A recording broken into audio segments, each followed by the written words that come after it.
ఈ లంబాడి జనాభా ఉంది.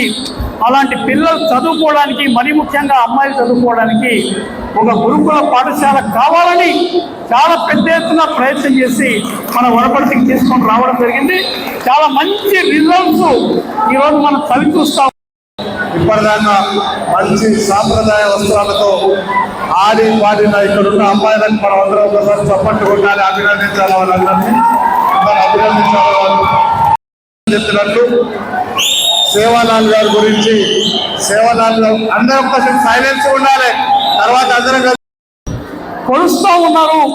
ఈనాటి కూడా 286 సంవత్సరాల నుంచి కూడా వారు బతికున్నప్పుడు ఎన్నో మహిమలు ప్రత్యక్షంగా అందరికీ చూపించడం జరిగిందనేటువంటి మాట కూడా నేను సవినిగా మనం చేస్తున్నాను. ఒక 10 కిలోల బియ్యం ఉంటే 10,000 మందికి అన్నం పెట్టాడు. చనిపోయిన వ్యక్తులను మళ్ళీ బతికించాడు. ఇలాంటి ఎన్నో మహిమలు